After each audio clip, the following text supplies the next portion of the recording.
بما ان كلوب خلاص ماشي وليفربول هيضل من بعده، ما تيجي كده نعرف مين هو كلوب وايه اللي عمله وايه السبب اللي هيخليه يمشي من النادي اصلا. ولكن قبل ما اتكلم في اي حاجه لازم اتاكد في الاول انك مشترك في القناه ومفعل زر الجرس قبل ما تتوه معايا في احداث هذه الحلقه المجنونه. ويلا بينا نبدا بسم الله. عمنا كلوب اسمه بالكامل يورجن روبرتو كلوب، من مواليد 16 يونيو عام 1967 ميلاديا، وعنده دلوقتي 56 سنه. يعني اللي زي عندنا في مصر بيفكر يطلع المعاش وياخد المكافاه، وهو لا، عاوز يسيب ليفربول علشان يروح يدرب منتخب المانيا ويعمل له قرشين حلوين وكمان يكون جنب اهله. ما طولش عليك، الموضوع ده هنحكي فيه في الاخر. المهم دلوقتي عمنا يورجن ابتدى مسيرته في كرة القدم مع خيرة شباب نادي بورفتسهايم عام 1987 ميلادية، ولكنه ما كملش معاهم، وانتقل بعدها بموسم الى نادي فرانكفورت اللي بيلعب فيه ابننا مرموش دلوقتي. وبرضه يورجن ما كملش وانتقل بعدها بموسم برضه لنادي فيكتوريا سندليجن، وراح مكررها لثالث مرة ومشى برضه من النادي بعد موسم واحد، وراح بعدها لنادي رود فايس فرانكفورت. فطبعا احنا حفظنا هو هيعمل ايه، هياخد موسم معاهم وهيخلع، لحد ما راح نادي ماينز وعجبه الجو هناك وقال لك بس هو ده النادي اللي انا هريح فيه حبتين ثلاثه بقى، وقضى معاهم 11 سنه من 1990 ميلاديا لحد 2001. وفي سنه 2001 دي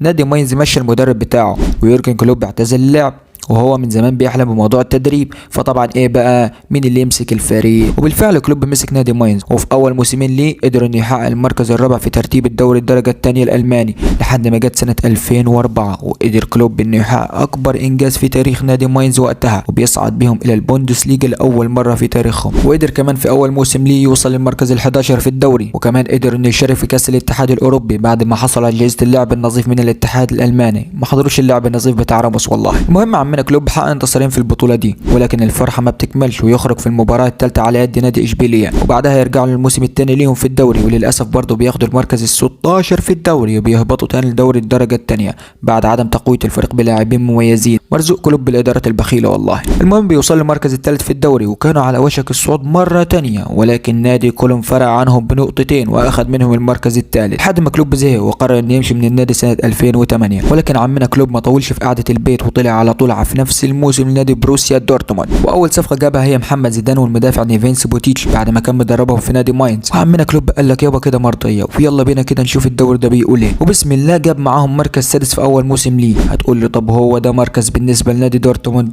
اقول لك يا صديقي ده احسن مركز خده نادي دورتموند في اخر 5 سنين ليه وقتها في الدوري. قال لك بقى نشوف كاس الاتحاد الاوروبي بيقول ايه. فلما سمعوا كاس الاتحاد كلامه خرجوا بره البطوله خالص على يد وديزني الايطالي. فقال لك كلوب برضه احنا لسه على قدنا، نشوف كده كاس المانيا. لما عدى كلوب من اول دورين قال لك بس هي دي اللي هتكون اول بطوله ليا، ولكن يجي اعصان من بريميان ويخرجهم بره البطوله خالص. ويخش بعدها عمك كلوب على الموسم الجديد بعد ما حضر حلقتين من تحفيز بالعربي، ويقوم خابط 6 مباريات فوز ورا بعض في الدوري. في يوم 30 ابريل 2011 الدنيا بتضحك ليورجن كلوب وبروسيا دورتموند مع بعض، وبياخدوا لقب البوندسليجا بعد غياب 10 سنين عن النادي. وعمنا كلوب بيهز باول بطوله ليه، ويخش يورجن على الموسم اللي بعده وبيثبت احقيه فوزه بالدوري، وبيخطفوا من بايرن ميونخ بفارق 9 نقاط. يوم عمنا كلوب بعدها مرزل على بايرن ميونخ اكتر وبيغلبهم في بطوله الكاس بنتيجه 5-2، وبيخطف منهم كلوب البطوله الثانيه على التوالي. وبيكمل كلوب بنتائجه الايجابيه وبيدخل على دوري الابطال وبيكتسح الكل لحد ما بيوصل للنهائي اللي كان وقتها قدام مين؟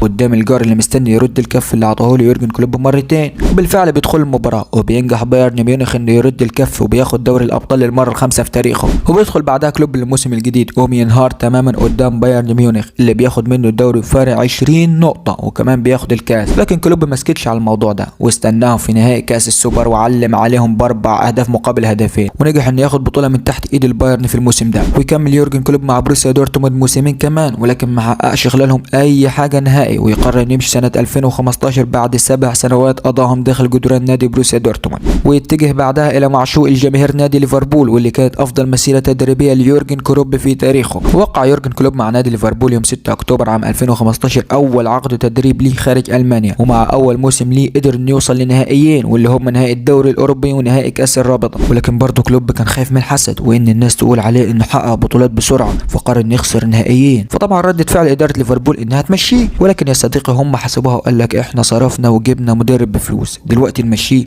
لا طبعا، وهات يا ابني عقد جديد وامضي العم أمام إنجلترا يورجن كلوب ب6 سنوات لقدام، يعني لحد 2021. ومن هنا قال لك يورجن طالما إحنا كده كده قاعدين فما ينفعش شوية اللعيبة الكسر دول، روح يا ابني هات ساديو ماني وفان دايك من ساوثهامبتون، وهات لي صلاح واليسون من روما، واديني بالباقي روبرتسون ونابي كيتا. كده بقى التشكيل تمام والدنيا اتظبطت، بينا على البطولات بقى. ودخل كلوب بقلب جامد على دوري الابطال، ما هو متعود من ايام بروسيا دورتموند وبيكتسح الكل كالعاده، وبيجي بقى في النهايه يقابل مين؟ يقابل صاحب دوري الابطال ذات نفسه اللي كان مكتمل الصفوف والفريق عنده بيطلع نار من بقه، ولكن برضه كلوب ما خافش ودخل اللقاء. ولكن عمنا راموس ما ارتاحش لمحمد صلاح وقال لك الواد ده هيخربها علينا، لا يابا خدوا واحده تثبيته بتاع جون سينا وطلعوا بره. وبالفعل بيكسر محمد صلاح وبيخرجوا من اللقاء وبيكملوا لعيبه ليفربول. ولكن الاعصار المدريدي وقتها كان شديد لدرجه ان حارس ليفربول ما كانش عارف يصد ازاي الكوره، ودخل فيه 3 اهداف اتسجلوا في التاريخ. وخسر يورجن تاني نهائي ليه في دوري الابطال، فيخش بعدها على الموسم اللي بعده ويقول لك بس احنا يابا السنه دي هناخدها. وبالفعل بيوصل لنهائي للمره الثانيه على التوالي، وبيواجه مين بقى؟ بيواجه ديوك اللي بيعلم عليهم عمنا كلوب بفضل ابننا صلاح، وبياخد منهم لقب دوري الابطال اللي بيحصده يورجن لاول مره في تاريخه والسادس لليفربول. ويجي بعدها عمنا كلوب على الدوري الانجليزي ويقول لجوارديولا عاوزين قطمه بقى كفاياك شويه، وياخد منه الدوري الانجليزي موسم 2020 بعد ما اخدوا منه بيب جوارديولا قبلها بفارق نقطه في موسم 2019. ويرجع لقب الدوري الانجليزي لخزائن ليفربول بعد غياب 30 سنه، وكلوب بيحقق اول لقب دوري ليه خارج المانيا. وبيدخل في موسم 2021 وياخد كاس الاتحاد من تشيلسي، كمان يعمل معاهم كلوب زي ما عمل مع البايرن وياخد منهم كاس الرابطه كمان. ونسيت برضه انه اخد من تشيلسي كاس السوبر الاوروبي عام 2019، يعني كلوب على موعد طار مش هيخلص مع تشيلسي. وكمان قدر كلوب في موسم 2019 انه ياخد لقب كاس العالم للانديه لاول مره في تاريخه، وكمان اول مره في تاريخ ليفربول اللي حصده امام الفلامينجو البرازيلي بنتيجه 1-0. وعمنا كلوب بيسكت على كده؟ لا والله ما يسكتش، ويوصل في موسم 2021 2022 لوصافه الدوري الانجليزي ودوري الابطال مع بعض، ويدخل بعدها ليفربول في دوامه لحد موسم 2024 اللي احنا فيه النهارده. ويعلن عمنا كلوب انه هيسيب النادي نهايه الموسم، فيقوم اللاعيبه متكلمه مع بعضها وحالفين انهم لا يفرحوا كلوب قبل ما يمشي. بياخدوا اول لقب ليهم في موسم 2024 واللي هو كاس الرابطه قدام النادي اللي هيعمل فرح لما كلوب بيمشي واللي هو نادي تشيلسي. وكمان صعد لدور ال16 في الدوري الاوروبي ودور ربع النهائي في كاس الاتحاد اللي هيلعبوا يوم 17/3 قدام المان يونايتد. ونيجي بقى على ابرز شيء في حلقتنا النهارده واللي معظمكم مستنيين، وهو ليه كلوب هيغادر ليفربول اخر الموسم. الحقيقه ان كلوب صرح انه مبقاش قادر يشتغل زي الاول، وطبعا مش علشان الفرصه اللي بيضيعها عمنا مايونيز او علشان اللي كان بيعمله فان دايك، ولكن في اسباب تانية كتير، ومنها ان عمنا كلوب عاوز يدرب منتخب المانيا. وصرح قبل كده في اكتر من مره انه نفسه يدرب منتخب بلده، ولكن مش هينفع يسيب ليفربول لحد ما جت اللحظه المناسبه. وبعد مسيره دامت ل9 سنوات صرح كلوب انه خلاص قرب ميعاد الرحيل بالنسبه له، وان ليفربول كانت من اعظم محطاته التدريبيه واللي عمره ما هينساها ابدا.